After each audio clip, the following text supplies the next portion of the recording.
Well, I call it the useful podcast because it's useful for me, useful for you, and useful for the listener. I just have a bunch of questions, or you can treat it like an interview, but it's more like your story, and and I want to hear it. So, yeah, I guess I'll start. I I love this detail about AllWage. I don't know if you've really advertised it that much, but you, Luke, and Johan all met at the university, living in the same residence. So it's two computer engineers and an industrial engineer.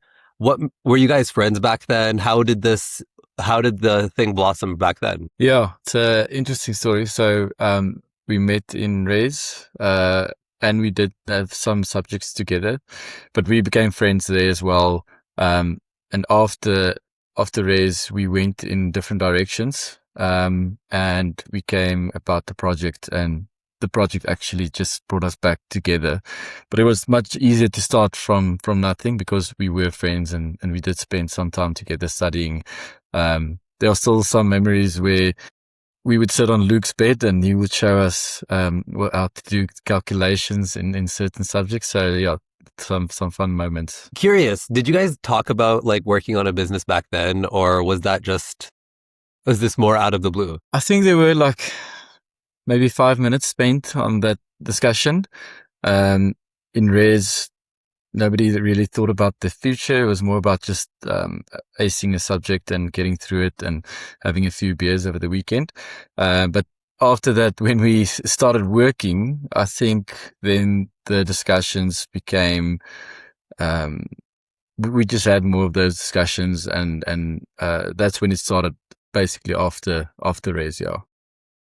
That makes sense. And then you guys all worked on mining projects after graduation. So, kind of curious what that even looks like from your perspective. Yeah, so they actually went to a software company, and they worked together at a software company. I think Yuan also went for a year to Japan, and he came back, and Luke and Yuan worked together at a software company. I got a job in a contractor mining company, mined a bit, went into that direction, and then saw opportunity together with the leadership there that we can monitor the machines better, and with better software, they can improve the efficiencies quite a lot. So that's when I started speaking to a lot of my developer friends. We then actually worked with someone else before, but then through those discussions, Yuan and Luke also became part of the discussion. And then I just contracted them in while I was working at the mining company. So we actually first started with them as contractors, and I was still permanent in the mining company. And then the discussion started that we can actually build cool things together. Why don't we just, take a stab at it and go all in? And that's how it evolved in us restarting Agrigistics back then. We rebranded at the start of this year. Okay. And I'm kind of curious how your very first product, like you mentioned, monitored machines. How did you transition from monitoring machines to monitoring people? Or how did that transition happen? Yeah, so it happened also, I think like in the first year, one of our friends is in the farming industry, and he said one of his clients is having trouble monitoring his farm workers. And we thought back then, we're currently monitoring machines. Maybe it's basically the same thing, monitoring people, which is not true. But that's how we just went all hands on deck into that problem. And then we started with monitoring farm workers on what they harvest, what they pack, everything a farm worker touches. Diesel they issue, chemicals and fertilizers they spray. So it was basically everything a farm worker touches. And that then became quite wide. So we struggled to scale because every farmer has a different setup, and we had too many modules, and that just became a problem to scale. So we then saw that the main problem is time and attendance back then. Still, like the hours flexibility that you need around wage workers to manage them properly. And then we pivoted basically into the time and attendance direction. I can talk more about it later, but yeah, that's how we pivoted into where we are now. Yeah, and I guess from there, how big of a jump is that from monitoring wage workers to a payroll company? Yeah, Or was that more it's quite an natural? interesting. Are you asking, is it more natural to manage Like I'm wage asking workers how versus salaried workers? no, I'm asking how you made the transition from monitoring the workers to being now like kind of like a payroll company. Do you think the transition was a natural transition, or was it like something you guys pivoted into, or how was it? Yeah, I would say it was natural. So on a farm, you also want to see the hours together with what they harvest. And that's how the time and attendance section started. But the natural thing that you then need from there is payroll, because those hours have to go somewhere. So currently we have 4 main legs. The one is time and attendance, and there's a lot of flexible options how you can physically clock a person on the ground. Flexible hardware and software options. And then the second leg is the payroll. Um, which is live, which helps wage employers as well. And then the third leg is communications on WhatsApp with those employees. And the fourth leg is HR. So that's how everything naturally came on. But we are much more focused now on that we want to solve the problem of basically employers or businesses managing, paying and growing their wage workforce, much easier. So that's our main focus at the moment. Yeah, and that makes sense. And I guess the original goal was kind of beautiful. It was to track how many employees landed in and like participated in harvesting and packing, so they could be incentivized better. So that's not really surveillance, but how did you get that framing, and what was the, like, I guess the reasoning, or how did you guys come up with the framing? So we didn't have any startup experience to start with, and we got to the first farmer. He told us all the problems that they had. We talked to another farmer close to that first farmer, and I would say possibly the mistake we made at the start was we listened to everything the early clients told us.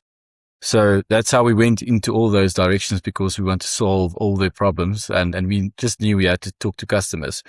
But we didn't have a good filter on how do we filter that versus where we really want to go with the main goal of this product. So we were just building to scale to a few clients at the start. So I'd say that's how it happened.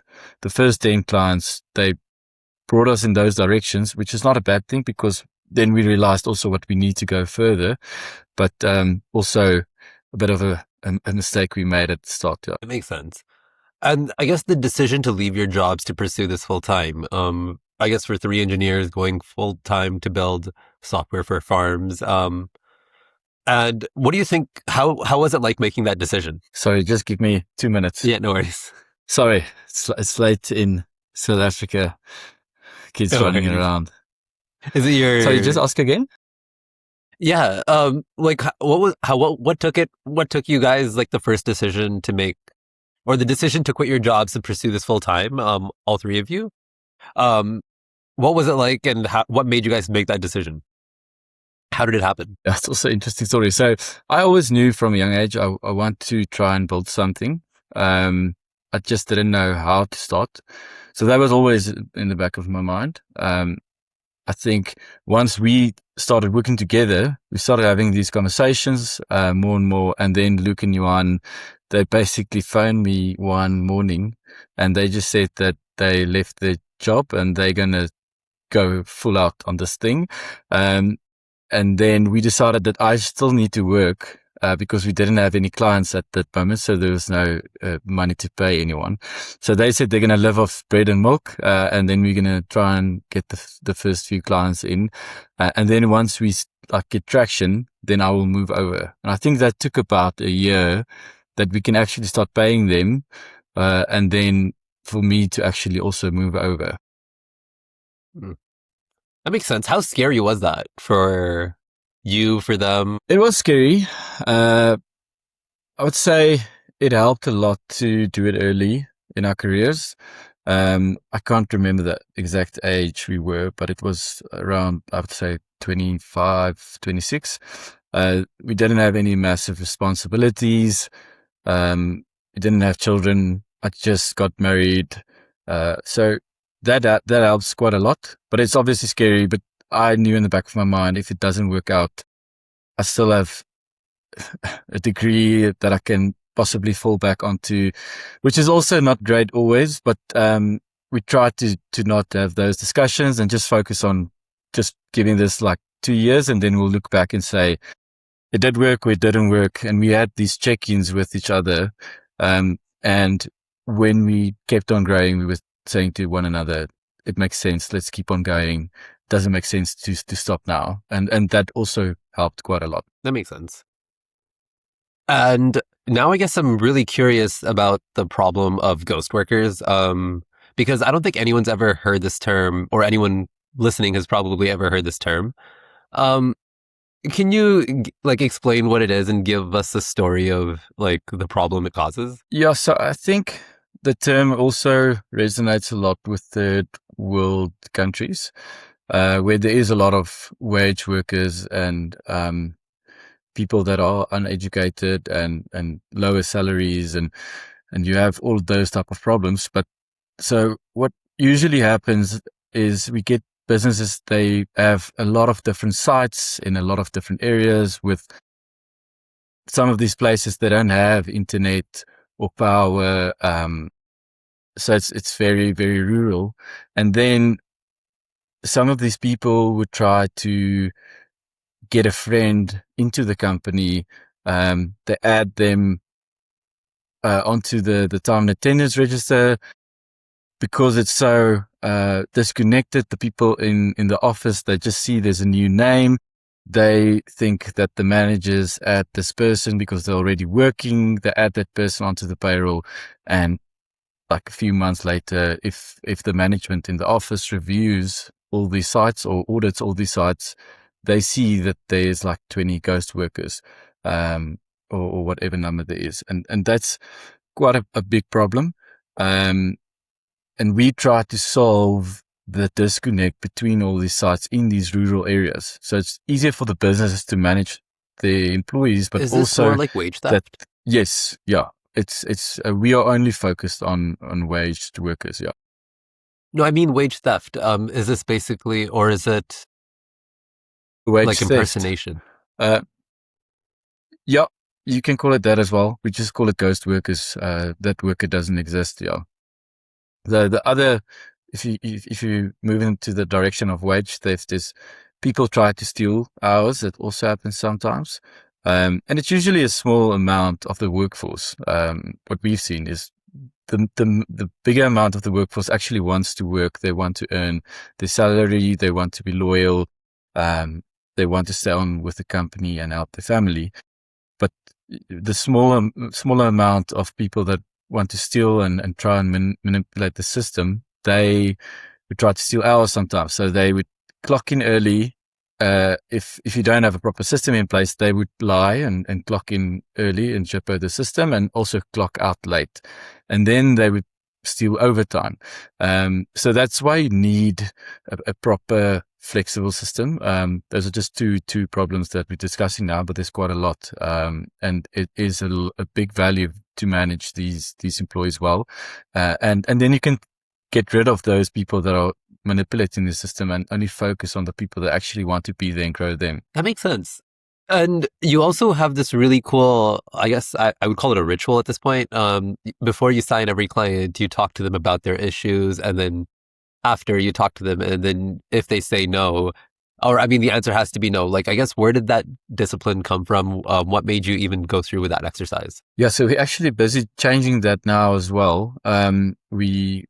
We're reviewing our activation process, because it is a long process. There's a lot of things that needs to happen there, a lot of data that needs to transfer. But what we try to do is, we want to, if we sell to a client, we want to understand at the start we can really help this client, and we don't become something that after 2 months they're paying and they're very unhappy with the outcome of the system. And we also want to work with people that really want to solve the problem. If they don't bring the same energy, then it lags at one of the sides, and then it possibly will fall flat because there's stuff they need to do on their side as well. So I would say that that's where the thinking comes from, that we try to work with people with the same energy that want to solve the problem, see the value, and we want to always make sure it's not an edge case we've never seen before. We can solve this problem, and we show them beforehand how we actually will solve it. That makes sense. It's like demonstrating the value and proving there's value before even signing it. Yeah, exactly. And I guess the product design is also really interesting on your end. Your users are wage workers, and you've built clocking in through WhatsApp and basically RFID wristbands, biometrics, and facial recognition. How kind of curious why those choice of tools and why WhatsApp of all things? Yeah, so we started off with the RFID bands. That's also from the farming direction that we went in. So the bands helps to clock activities quite quickly. The main problem there obviously is that people can exchange bands. So from there, we moved and add facial recognition as well. And we have clients that clock with facial recognition and armbands, especially in agriculture, because they can monitor the activities in the blocks where they harvest quite easily, but they facial scan them when they come and exit work. So that helps to have those two options. WhatsApp helps smaller teams, especially in construction. If you have a small team that's driving around to check sites, let's say 3 people in a car or a truck, they usually have WhatsApp always. So they clock on WhatsApp. They don't need hardware for that small team. They know how to use WhatsApp, and we do the recognition with their cell phone numbers. So that person has to clock with his own cell phone number, and we also get the GPS location of those clocks. So the employer can also set up geofences and see where all these clocks are happening, and they're happening in the correct areas. And then lastly, we then expanded to we just didn't want to have fixed facial scanners, but we also wanted to give employers the option to download the app. We also don't need hardware, and the foreman of let's say a 30-person team, he can then do facial scanning with his own device, and they don't have to invest in hardware. So it's a lot of different functions for different industries. If you have manufacturing facilities, for example, they need a fixed facial scanner against the wall and linked to a turnstile to get that access control right in the facility, and that works perfect for them. So we tried to identify in each industry what they needed on the ground to get the data collection right. That makes sense. And I guess it looks like each part of it was designed for a different, it's like there's different types of things that you're designing for. How much of the problem was more so like the environment that you were like, I guess the environment and like the weather and all of that, and how much of it was like I guess also the worker type? Yeah, so the environment does have an effect. We need special cases in special areas to keep the devices the quality high. And to give you an example, with these, let's say, farms that are in very rural areas, they don't have signals. So offline clocking capability was like the first thing we needed. So they can clock offline. And then once they move to the office with that device, where it gets Wi-Fi or cell phone signal, it will sync automatically. So the environment had a massive effect on that. So you don't lose data because you just don't have signal. So that was like the one main point at the start. And the workers, I would say, we do sell certain clocking functions more in certain industries. For farmers, for example, they don't use the WhatsApp option. They love using the facial scanner with the armbands because they want to monitoring costing on each block. I think I just lost you there for a second. That makes sense. So for the farmers, that is very important. Yeah, that makes sense. Kind of curious, like what your competitors are like. If you have, like, I guess specifically since you're in South Africa, do you have any Silicon Valley competitors that you think don't even understand the user type or anything like that? Curious what you think the landscape is for you. We do have competitors. I won't say it's like Silicon Valley. There's a few that I can count on one hand that we know about that works in the same ocean that we are operating in. But yeah, I think it's currently for us, it's actually good being in a third world country environment where we want to sell to. So our main focus will be going forward to third world countries that we want to solve this problem in.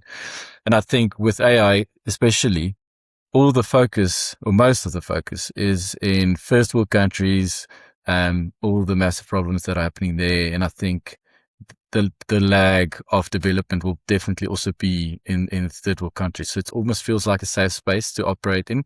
But we are aware of competitors doing the same thing, using the same tools, tackling the problem from different angles. We actually have discussions with them. And because I think there's not a lot of them in South Africa at the moment, so we actually know each other, and go and have a coffee together sometimes. I mean, it's nice learning from competitors, isn't it? Yeah, yeah. You keep them close. Yeah. Keep your enemies close. Yeah. Um, Yeah, no, you have to. so kind of curious, since you're building facial recognition, biometrics, kind of geofence location tracking, and you're almost pointing it at the people who have almost the least amount of power in the situation. How do you think about that as a sort of social responsibility you take towards even making sure that you're doing right by them as well? Yeah, so that's a good question. We definitely started building for the employer or the business at the start, and we still do mainly. But as the system evolved, or the ecosystem, we started building or focusing as well on the employees, because we saw that if they get benefit from the ecosystem, the employer also gets benefit, and then we also get benefit. So we then started feeling the responsibility to help the employees as well, to get the right people in that company so that they can grow, they can stay there, they are not difficult to manage. The business can thrive, and they can think about actually expanding their workforce, versus they want to decrease it because it's so difficult to manage. So those two factors is starting to play a massive role in how we build. And I think the employee side will definitely expand a lot in the coming years. That makes sense. Do you think you're in that the employee side? Is it going to be more as an HR platform, or how are you guys? How do you envision it right now? Yeah, so we're having a few discussions around it. I wouldn't say we have a fixed route that we want to take, but HR is definitely a direction that we already started with. And HR is obviously quite massive, regarding contract management and everything that you have in that direction, but financial sector as well. So these employees, they can benefit a lot from better financial benefits options, in this space. Loans is a massive thing that a lot of the guys in our space or the competitors are doing at the moment. And they call it early wage access, where an employee works, let's say, for 2 weeks, and then they can access their first week's pay, and they don't have to go and loan money from a loan shark and pay massive interest rates on that.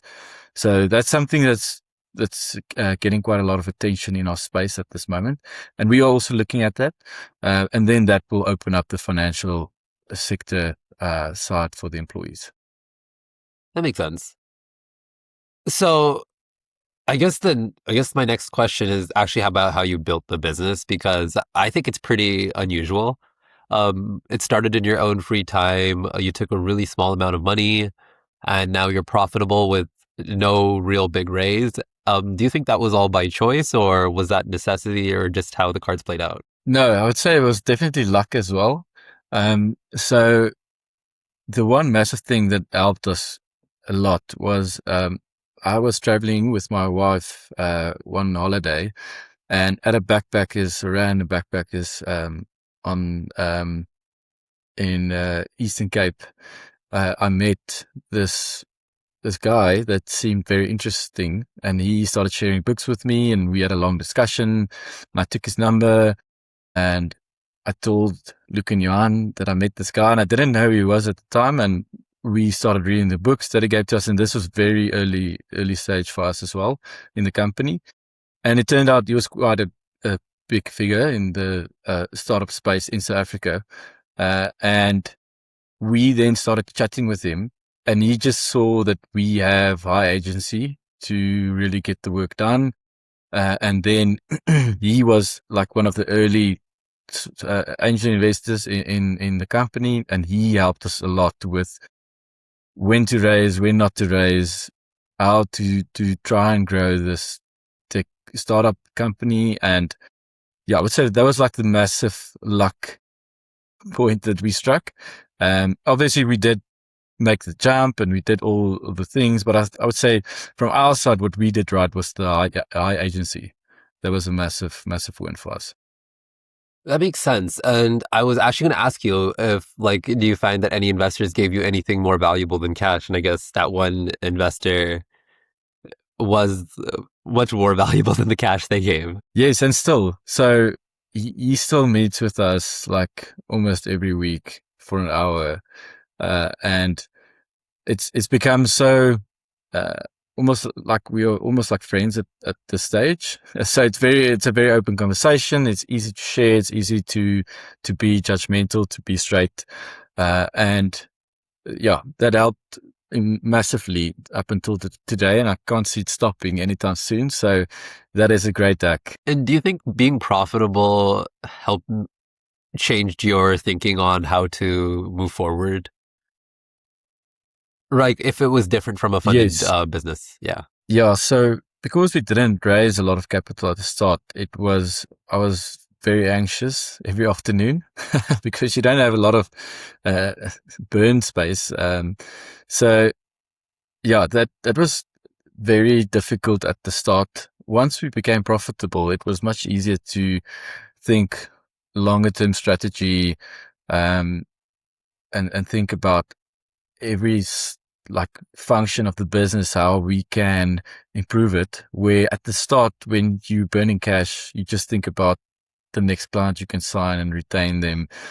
And I'd say we definitely made decisions with less thought experiences, but yeah, I would say that when we started becoming profitable, it was much easier to manage how we the strategies around how we want to grow. That makes sense. Would you even consider raising now that you're profitable and yeah. Not at this stage. The reason being is that we keep on growing faster, um, year on year and month on month. We obviously have our problems that we have to sort out. It's not without its problems, but we have a good plan that we want to implement, a good strategy, and more cash will help, but it's not keeping us away from implementing that good strategy. And we think that we can really build this thing and be massive and keep most of the value of the company versus giving it away. And we're also scared if you get a massive VC company in, that they will, there's always the risk that they will tell you what they want. You would think different about strategy. There will be an influence, possibly, not always. So that's the risk we also don't like on that side. And currently we can decide exactly what we want to do. So we have all the power on the strategy, and that is quite amazing for us. That makes sense. And you also practice radical transparency with your team. They see your full financials, they see your strategy. Why do you do this? And what made you like, when was the first time, like, is there an inspiration for it or? Yeah, you do good research, I have to say. So we we also got this from our angel investor. His name's Philip, by the way, but he told us that transparency just helps at the start, because then they can see the growth. You can have possibly one number that the entire team is working towards, and that just helped us from the start. So weekly or bi-weekly, we would go through where we are in the company, and you can just show all the numbers, and the team knows exactly what's working, what's not working, why we are focusing on different functions in the company, why is it a problem, and it just makes those discussions much easier. Okay. And then do you think it's ever backfired? Or has it changed the way like your teams work? I wouldn't say it ever backfired. Obviously, you have the risk that somebody leaves the company and they can just tell somebody what the financials are. I also don't see a massive risk in that. It's just possibly not a nice feeling. But no, it's never backfired. We've never had any issues evolving around that. No. Okay. And then for you, you've said that the goal that was most important for you was not really headcount. It was more so getting category dominance on wage workers in South Africa. Um, so kind of curious about what your strategy is to get the 50%. Yeah. So firstly, we're trying to keep the team small with people that have high agency and that really want to make a difference in this problem that we're working on. And with AI, obviously, that is more possible than a year or 2 years back, and it keeps on improving. So we try to leverage AI in every aspect in the business, and then move people around if certain functions can be automated or if it improves. But what was the second part of your question there? I just want to make sure I understood it Yeah, I was correctly. just, I mean, I guess there was the second part was just what, first part was about your strategy. And then the second part was, what do you think winning construction requires? Yeah, so we went through a phase where we read Crossing the Chasm. I'm not sure if you read that book. I think that is the book's name. I can't remember now exactly, but I know it's phrased everywhere now. And we saw that if we want to win South Africa as a market, then we need to maybe dim it down into an industry like construction and first win that industry. And then once we have the knowledge of that, winning that industry, we can replicate that into manufacturing and agri and all the other industries. So our plan was to make our ads more focused on construction. We film on construction sites with our construction clients. We talk a lot about the construction setup and the construction problems.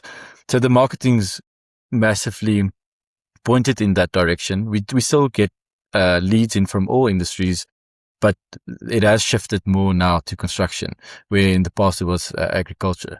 So it does seem to be working. And then the next phase of that was you need to get a marquee client, a massive enterprise client in that industry. And we've done that, but we need now to get more of them. And then you can put those brands out there, tell all the medium and smaller businesses how you've helped these massive companies in those industries. And usually they just want to follow. So I would say that's the strategy we're following at the moment.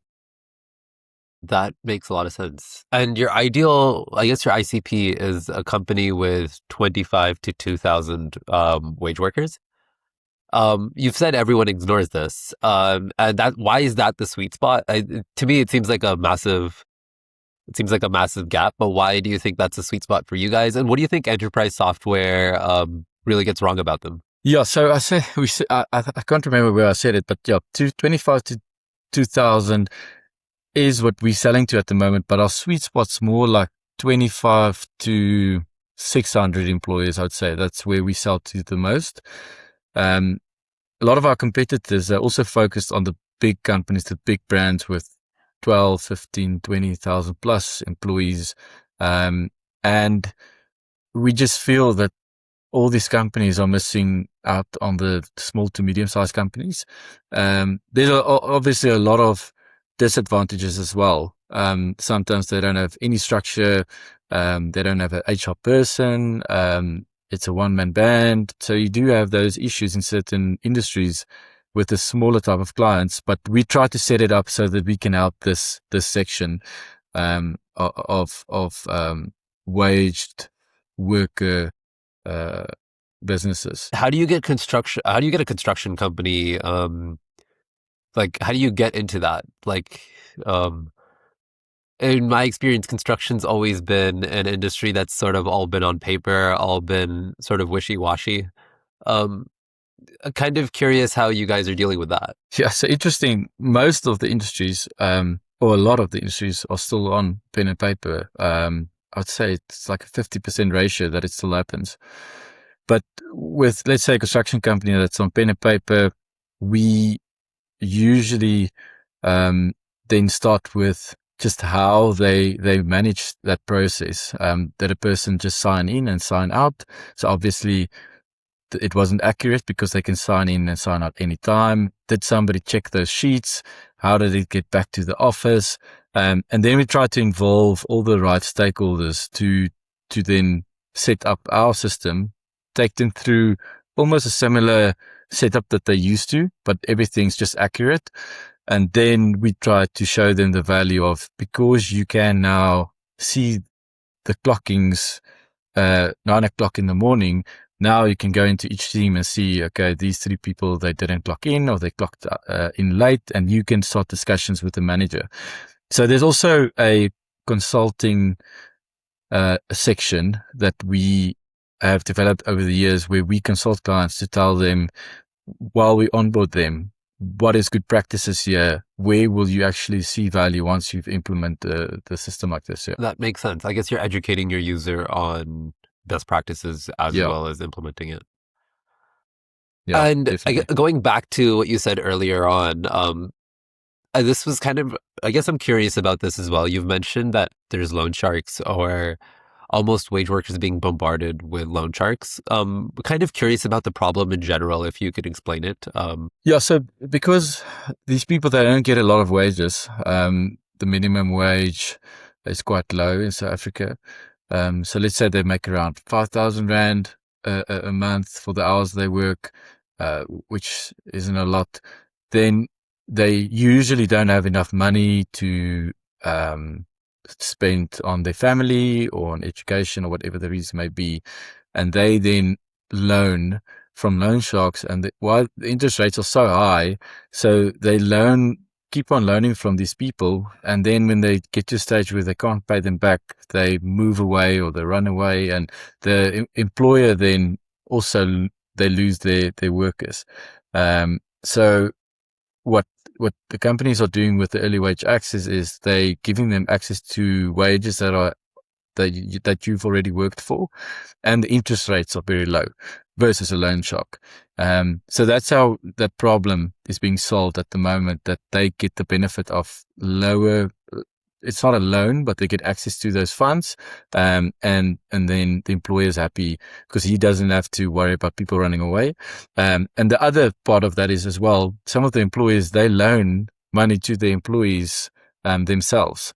And that gets messy sometimes because they are not allowed to do that according to law. They don't get interest on it, and they either forget to pay or forget to manage it well, and then the employees get mad, and the employer at the end of the day is mad as well. So it's a fight between the two of them. So that's why we see value in this early wage access term that keeps popping up, and that we maybe will investigate in the future as well. Yeah, I mean, that's I guess my next kind of question is, how bad is it for these workers, and what could you even think about putting in place for that situation, right? It seems like if you have to run away based on, yeah, I haven't even thought about that as an issue. Wow. Yeah, it's crazy, and it's a massive market. Something that also keeps coming up quite a lot now, especially in South Africa, is online gambling, and it's usually the low-income workforce. I think the stats showed that the massive side of people gambling online is the low-income workforce. So now they have that problem as well with low income, and then the loan sharks are waiting for them. So it's a vicious circle that we're working with. Yeah. That makes sense. And you started off as a tool for employers, and now you want to be as a tool for the employee as well. Um, do you think that changes what the company is, or how you're focused on, or your focus? No, I wouldn't say it will change. We always said that if we build for the employees, the employer must get benefit as well, because that's where we started. We really wanted to help businesses grow, because then the economy thrives as well. So if we build for the employees, the employer must just benefit. I think that keeps us on the straight and narrow, because if you just start building for the employee, it will also get very wide and difficult to scale that product. That makes sense. And yeah, I mean, okay, I guess now I'll just go a little bit curious about your AI take, because you've mentioned it's not Yeah, really an sure. engineering problem anymore. It's it's a user adoption issue at this point. What made you realize that? I can't remember the moment that we realized it. I think I remember the moment. So we meet up every 3 months with other founders in Cape Town, South Africa, which is very cool dinner that we have there, and everyone talks about their stories. And obviously AI is like the big thing to talk about now. And all the engineers there started saying that you can ship very fast now, but you still have to understand what to build, have the conversations with clients, get feedback on what you've built. You can't just leave out that section. Uh, Obviously, depending on what you're building, but for us in B2B in a third world country, for us, it's very important to keep on talking to our customers to get the feedback on the adoption, because I would say South Africa is also late on certain technologies, and for them to adopt something new, like let's say WhatsApp blocking, we have to get a lot of feedback on that matter. So yeah, that's where it started, and I still do believe it's true. Everything just keeps on getting better and quicker, and engineers now can build stuff very quickly, and we try to make everyone in the team a builder, and everyone can build, but does it actually solve the problem?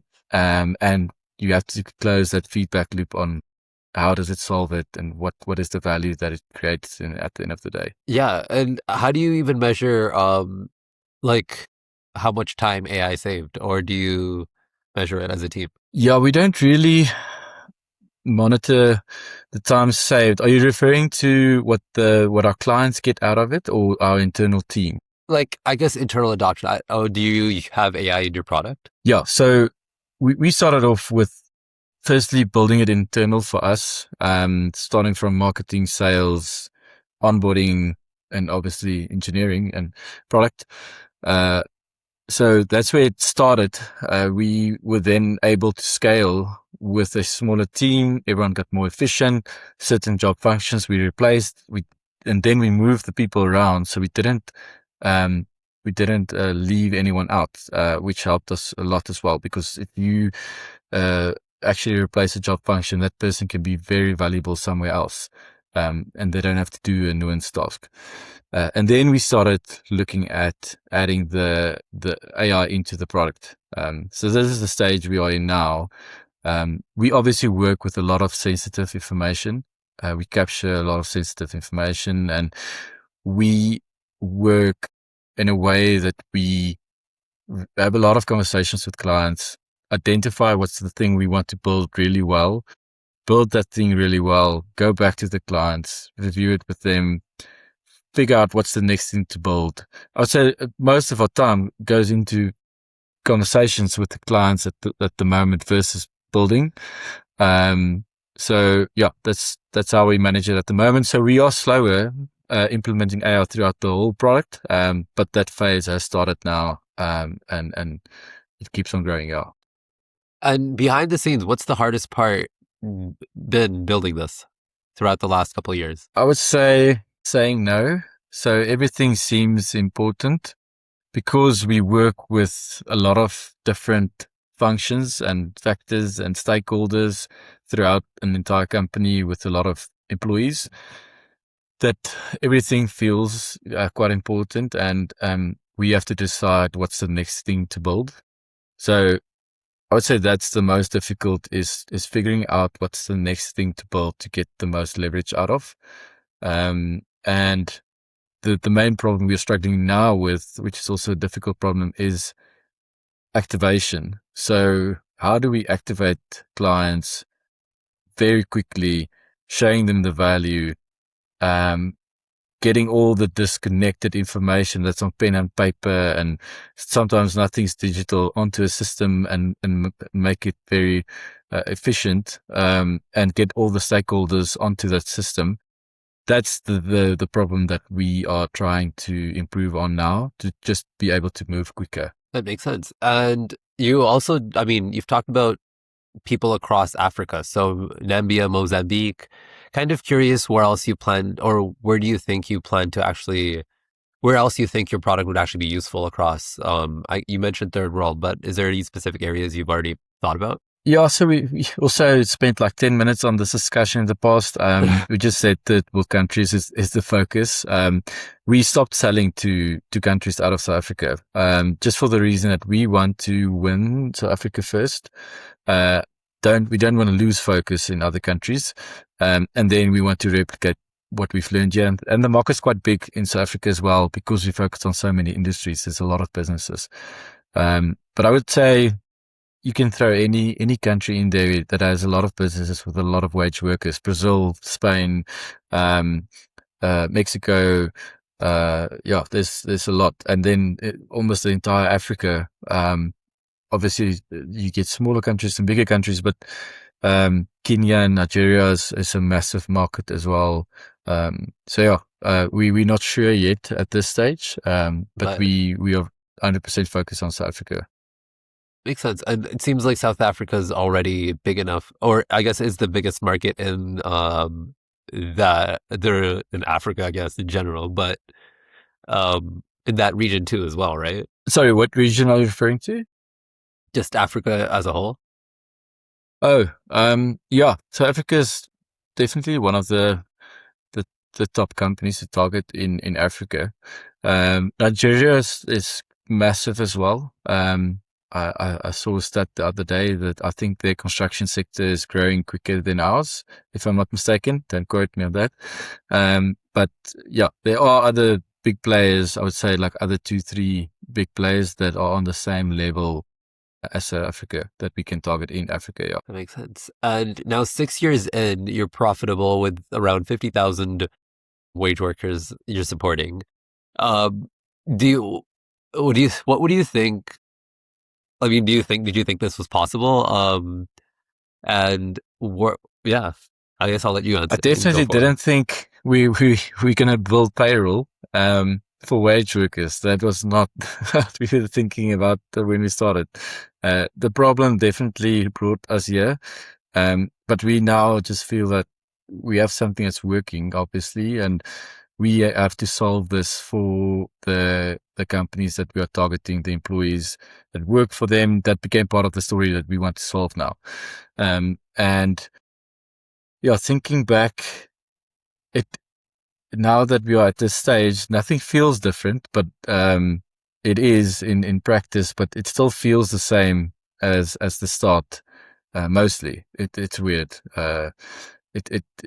I remember when we started, when we had that like 0 rand in the bank, and today when you see bigger numbers, it doesn't really change for us, and I think that's a good thing. That's one of the good practices that we have between the three of us. Yeah. And what is winning for you then? At the moment, winning would be winning the South African market for wage workers. That will be the first massive phase for us. We're not thinking past that at the moment. And yeah, I would say having a good team at that stage as well, that's sustainable, and that you are just actually seeing the difference in these companies, that you're getting the feedback from everyone, that the stuff that you are building, the next thing that you are working on is having that impact. I would say once you get to winning South Africa and you get that feedback with a good team, that would be winning for us. How has it been building the team? What do you think? What do you think goes into building your team? How have you been team building? It's been difficult at times, so we've learned a few hard lessons. We really try to employ people that manage themselves and have our agency, like I mentioned. There's an article about what was it called? It's something about bullets and the casing that holds the bullet. I'm going to mess it up now, but that was a really good article on the type of employees that we want, especially at the start. People that can manage a lot of different functions and they're not just focused on one task. That they are so specialized that you can't use them anywhere else. So that is currently our focus, to grow the team like that. And what we're also struggling with at the moment is finding really good engineers that use AI a lot, that are at the forefront. It seems like there's a lot of engineers that just haven't made the shift, or they're not curious enough, and not just on the engineering side, other roles as well. So we try to find those people that are just very curious about AI. Yeah, I think AI adoption is, I mean, you mentioned it, but I also agree. I think it's at an all-time low regardless. Or even if people are adopting it, I don't think it's being utilized to the full capability. Yeah, definitely not. And I'm not exactly sure why. Um, Obviously, for me, it happened because I was curious about something, and when it came out as a certain tool, and I used that certain tool, and I could solve that problem because I was curious, then you become like a believer, and then you keep on Yeah. believing, and you just want more and more and more. But if you're not a believer and you don't use it correctly, then I think that gap is going to keep on increasing, basically between the believers and the non-believers, or the people that are not there yet. Yeah, Yeah, I think it's like once you know you can do this, you can unlock a different stage of progression. But if you don't even get to that, definitely. I can do this, it's a gate, I guess. So curious, zooming out, you've built your whole career, kind of building software and things for people who don't really get anything built for them. Um, so kind of curious what the bigger thing, was there a specific focus you had throughout your career? Like the bigger focus, you mentioned you've always wanted to build something. Um, so kind of what was, the bigger picture there? Yeah, I talked about this to my parents a few times, but I'm not sure where it started exactly. So I just remember from a young age, and my mother also told me, that I kept on saying, if this was my business, if we walked into a restaurant, I would change this, I would do this way. And then from there, I started saying, I'm going to build something one day. And when we went to Res, I started bantering with the people there and saying to some of them, if I want to joke around, one day you're going to work for me or with me, as a joke. And that narrative just kept on continuing right through my childhood. And I think I didn't actually uh, work towards that once I left university. But once the opportunity came that I can actually do something here, I didn't think twice. I just made the jump because I knew, okay, I have to do something now. Um, and that's what's quite weird for me, because I didn't actually work towards that at the start. I enjoyed what I did at the mining company. Um, but yeah, that's how it happened in my life. That makes sense. And I guess my last question is, when you decide to retire, what do you really want to be known for? I think most people who build something, or start building a business, like you mentioned, like there's this childhood dream behind it, but I think there's always a bigger picture or something a little deeper than I want to make a shit ton of money. Um, Yeah. so kind of curious what your ambition is. Yeah. So my take on this is, I want to have flexibility around my time, to have the time that I need and want to spend with my children and my wife, traveling, doing things that we want to do anytime during the year. And th- this, hello, am I back? Yes, I hear you now. Can you hear me? Yeah. Yeah, I'll just repeat that because I think I lost you. I'm not sure why my Yeah. internet is bad.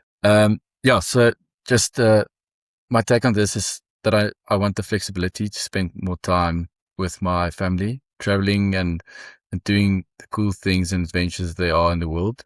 But also know that I reached that level while helping businesses and employees and people working at those businesses, uh, and doing right by them. So I think that was always the thought at the start is that we want to do something better. We want to build something great, and while doing that, helping people.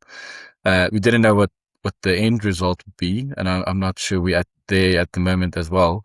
But we always knew that we want to do something to make the world a better place. It sounds very, yeah. I'm not sure what the word is, but yeah, that's what How do you put your we family in this want to picture set out doing. with the business, With actually? regards to Because what? with regards to your business, I think you clearly mentioned your family is a priority, and you just mentioned it. So how does the business and your family play into effect? Your kid walked into the room earlier, I think. Yeah. You're really close to them as well. So how does this all play effect? Yeah. Yeah, it's been interesting. So we're growing the family now, and our Congratulations. entire company is remote, so everyone's working from wherever they want to, and that's great for us, because we are already more flexible. You can spend more time with the family, but obviously, building a company, you have to spend a lot of time on it, anytime during the week, sometimes. So that's challenging. We try to, especially what we're doing at AllWage, we try to keep the hours limited to 8 to 5, and only sometimes try and work at night or over weekends.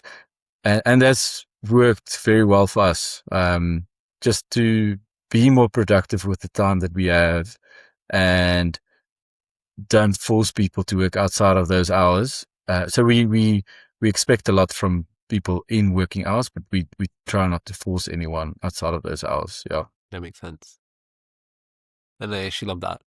Well, that was everything I had, and I guess it's a perfect place to end it.